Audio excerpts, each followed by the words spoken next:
Hello, this is Grant Hughes of Grant Hughes Investigates on YouTube. Please hit that like button, share the video, and subscribe. Well, today's video we're going to be answering more questions. Underneath my videos there seems to be so many people that aren't aware of some of the facts of the case. We'll start off with this one right here, however. But by the way, first thing you do, if you support somebody that's out there like myself who's putting out accurate information, please hit that like button right away. I know that most people, for some reason, that are following the case are conspiracy theorists, but I am trying to put out the factual information. All right. So the first question here is, your comparison is hogwash. Compare DQ to stairwell guy. Ugh, you're missing the point. And then these are three different comments sort of related. It does seem like the same guy. What about the Dairy Queen that was closed before the day of the shooting? And the ears are different than those. So it's hard to read this. The ears are different than nose is different. It's not the same person. All right, so they're just looking at different images of and saying that the nose isn't the same and the ears aren't the same. Well, let's just address the first one. The Dairy Queen is not closed. And I don't know which YouTuber started that rumor, but it spread like wildfire, just like all the other BS that they put out over and over and over and over again. I actually called the Dairy Queen. I wasn't able to get a hold of anybody, so I called the corporate office and I asked them if they had closed that Dairy Queen, or if that Dairy Queen is closed. They are owned by private individuals. And they said it appears that it's still open. And I said, well, I tried to call and the number doesn't seem to go anywhere. And they said, well, we can leave a message for the owner. And I didn't have very much hope in that, but I go, sure, yeah, go ahead and leave a message and then have him call me back. And that's exactly what they did. And then lo and behold, the phone rang. And it was either the manager or the owner called and said that, yes, it's still open. The one that closed, I think they said was in Provo. I don't remember exactly what they said. But that one is open, and it seems like such an easy thing to confirm. It's weird that people just don't do it on their own. So, yes, the Dairy Queen is still open. And by the way, why would they tear down the Dairy Queen? How does that help Tyler Robinson? I mean, it's absolutely ridiculous. Or how does it hurt him? I mean, it's just such a weird thing that people would even believe something like that. And then this part that says, your comparison is hogwash. Compare DQ's stairwell guy. Ugh, you're missing the point. And so let's take a look at this. So here is Dairy Queen, and this is Stairwell Guy. So you might think, oh, wow, that's, kind of looks sort of different. But you got to also keep in mind that when people capture images and they upload them, sometimes the aspect ratio is slightly shifted.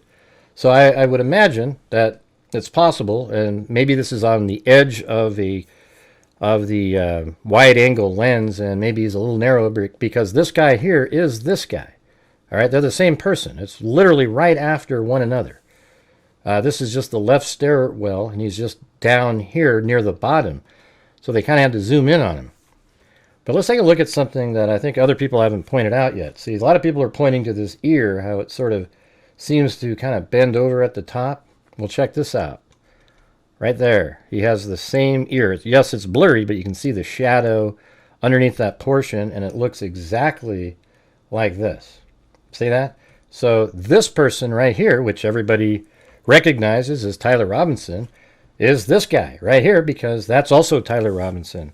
And the reason that we know that's Tyler Robinson is, again, because his parents said that the person in those images released was their son, and the mother said that.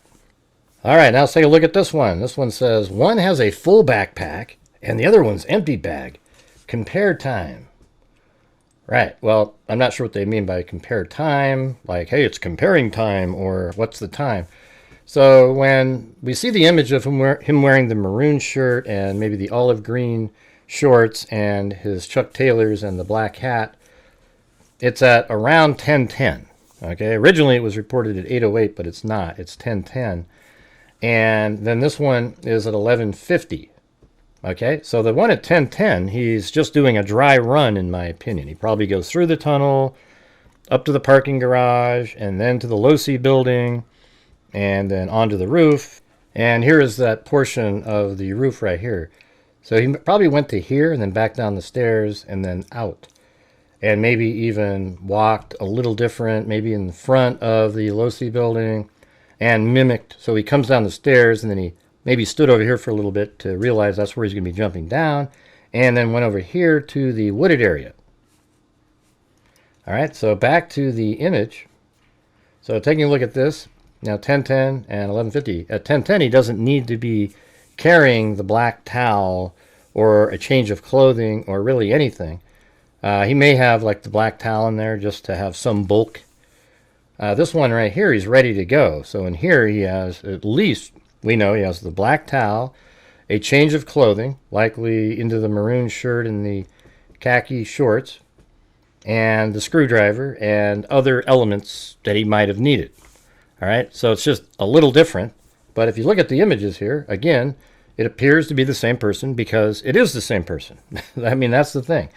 The parents have identified the person going into the tunnel as being Tyler Robinson, and this individual right here was identified as getting out of Tyler Robinson's vehicle at around 8:30 near campus, etc. All right, so that is the explanation of why the backpack on the right seems fuller than the one on the left.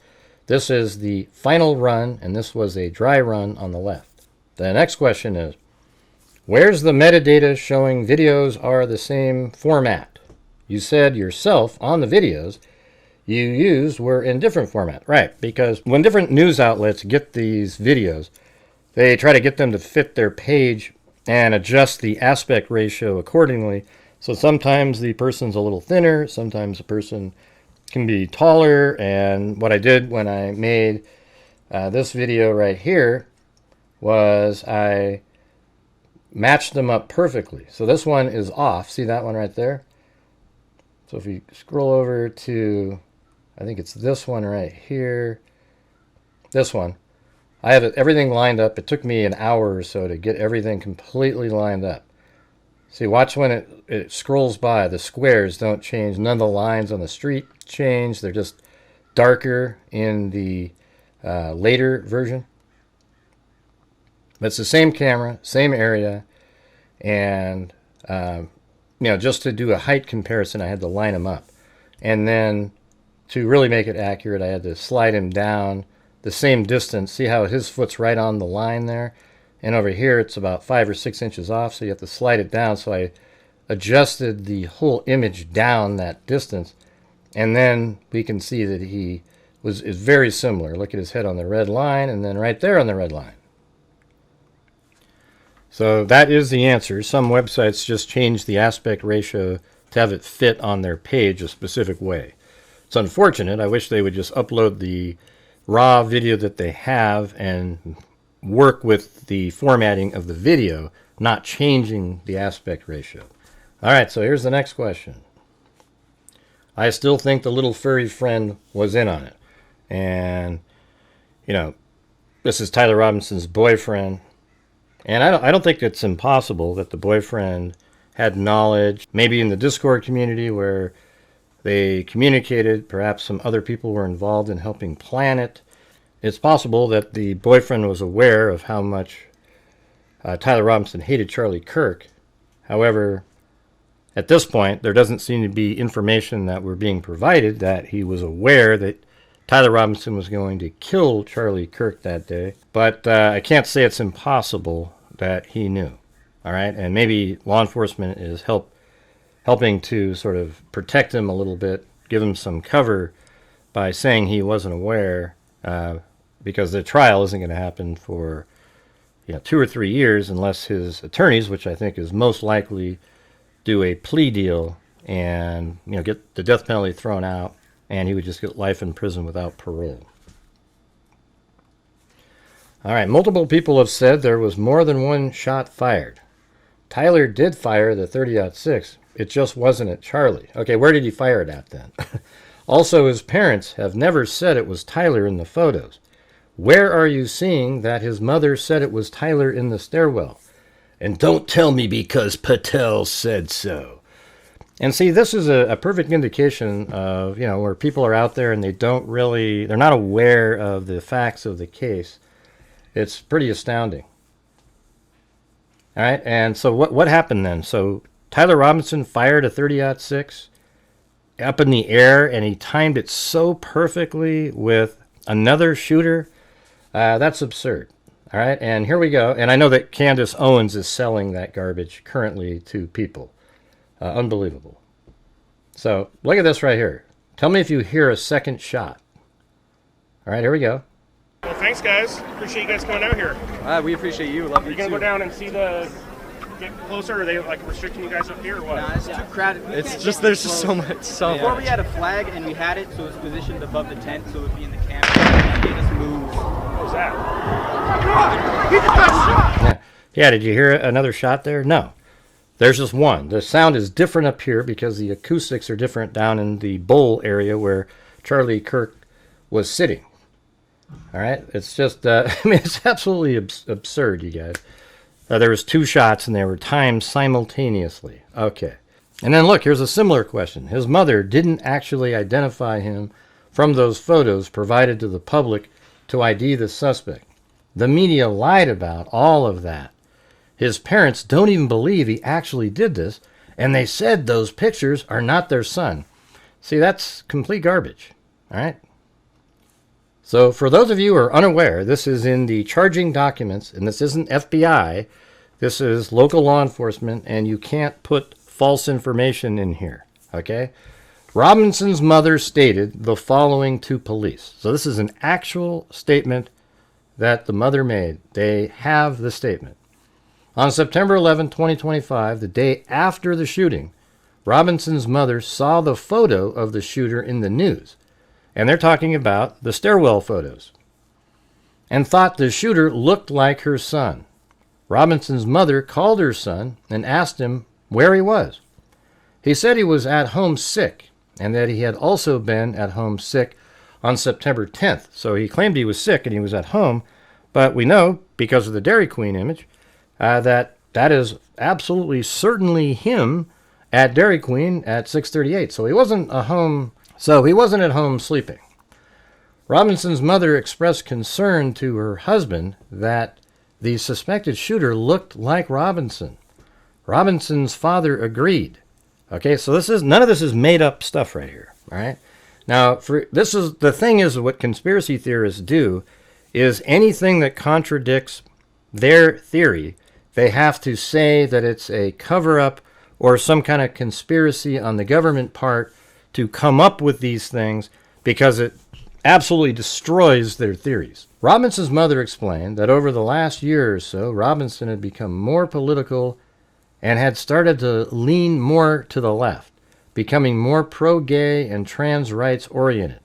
She stated that Robinson began to date his roommate, a biological male, who was transitioning genders. This resulted in several discussions with family members, but especially between Robinson and his father, who have very different political views. In one conversation before the shooting, Robinson mentioned that Charlie Kirk would be holding an event at UVU, which Robinson said was a stupid venue for the event. Robinson accused Kirk of spreading hate. Robinson's father reported that when his wife showed him the surveillance image of the suspected shooter in the news, he agreed that it looked like their son. He also believed that the rifle that police suspected the shooter used matched a rifle that was given to his son as a gift.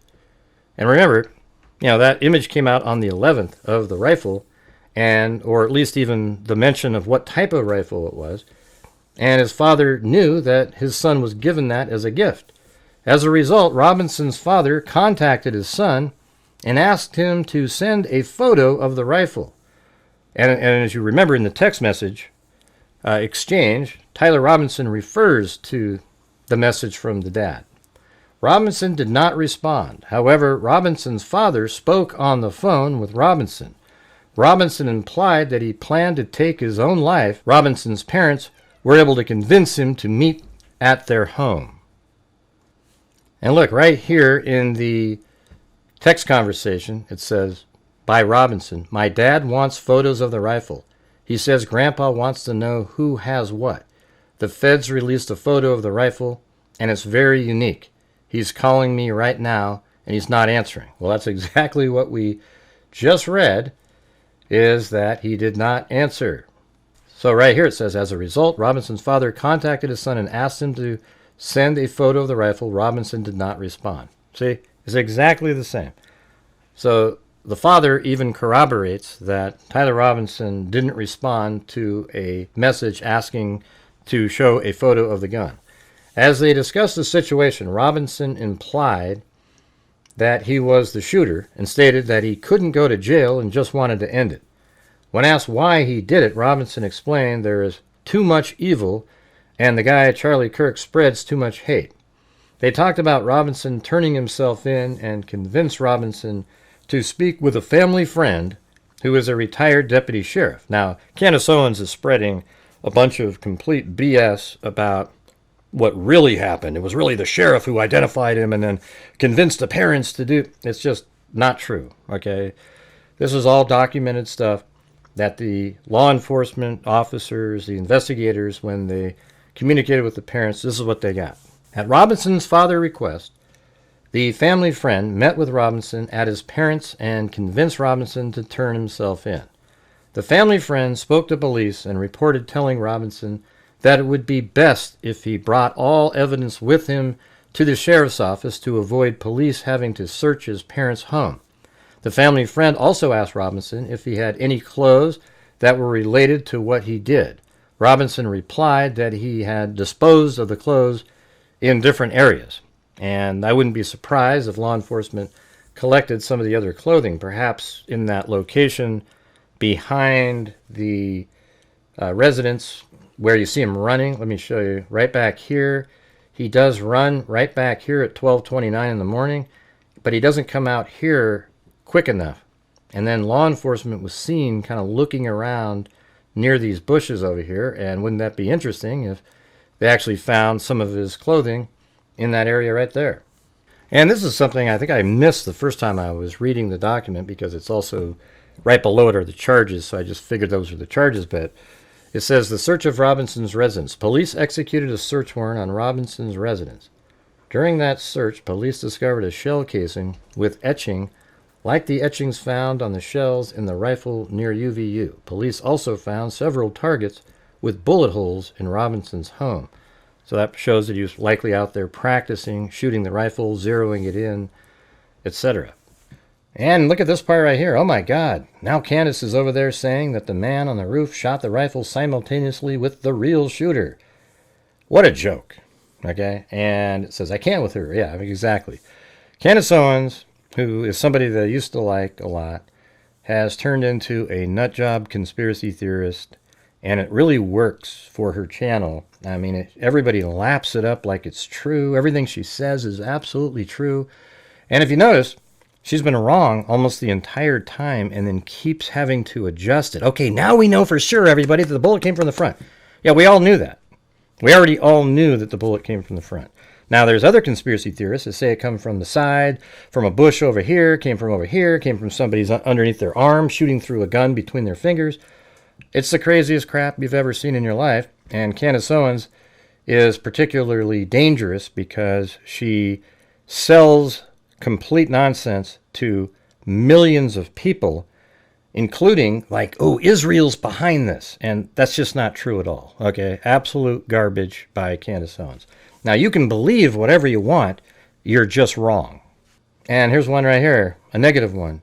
You lose respect every day, Gray. It is extremely obvious that you and every other propagandist are wrong. And you know you're wrong. I will remind people to never trust you in the future. What a loser. Are you kidding me? I mean, my God. I tell you what, I at least can look in the mirror at night and feel good. I have integrity. I cover true crime the right way. I put out the facts, and the facts are in the documents. And if sometimes the facts in the documents don't line up to what I'm seeing, I will say something. But that's not what's happening in this case. This case is an absolute slam dunk by the prosecution. And I think that's why they made sure that Tyler Robinson had the best attorneys possible, because he has no shot here. They're just going to have to try to negotiate a plea deal somehow if the prosecution is willing to do so. And then here's another one. People just want to make a bunch of money with these conspiracies. I am glad I found this video so I can support some sense. Keep up the good work. Greeting from the Netherlands. Well, thank you. Okay, but I do think that that's an industry out there. Everybody is capitalizing on, you know, day after day. All of my videos now only get like 10,000 views, and, you know, the income isn't very great, but I've got to keep putting out the factual information. Now, these other people with catchy titles like, oh, the real killer caught, man, ooh, and they get like 300,000 views and probably make $700-800 on those videos. And so I won't be doing that. If you like my videos, that's great. I know at the beginning of the case, people watched a lot of the stuff I was doing, but then they were sold a bill of goods by a bunch of nut jobs on YouTube, and you guys believe it. And when I say you guys, I mean the people who believe in the conspiracy theories. So we'll just leave it at that. That is a positive comment to end on. I appreciate everybody watching the show. I absolutely believe Tyler Robinson is the killer. He is the sole shooter. Whether there was somebody in the crowd that said, hey, here's a good time or something, we don't know. Law enforcement would have that information based on cell phone data, etc. We don't have it. But his parents identified Tyler Robinson as a person going into the tunnel, and then law enforcement was able to track him going into the Losi building and then onto the roof. And then Tyler Robinson jumped off the roof with the towel wrapped around the rifle, a black towel, and you see him struggling with it, runs across the street, puts the rifle in the woods with the black towel, changes clothing, and when law enforcement reviewed surveillance, they see him running into those woods. They go in there, they find the rifle, the black towel, and it turns out his DNA was on the trigger and the other parts of the gun and on the bullet casing of the bullet that was fired and on 2 of the other 3 bullets that hadn't been fired yet. Okay, and then they found a screwdriver on the roof where Tyler Robinson assembled the rifle. It was in 2 parts. There's only 2 screws that you need to put it back together. And that's it. All right, so I want to thank everybody for watching. I really appreciate it. I mean, I don't know what else. I'm just trying my best to put out accurate information. And if it doesn't ring a bell with you, it doesn't ring a bell. But at some point, the truth will be out there. And the people who believe in the conspiracies and all these other crazy things are going to be wrong. But they'll pretend that they're justified because they're looking for justice. In reality, that isn't why anybody was doing it. They were looking for views, likes, and subs. All right, everybody. Thank you very much for watching. And as I always say, until next time, be safe out there.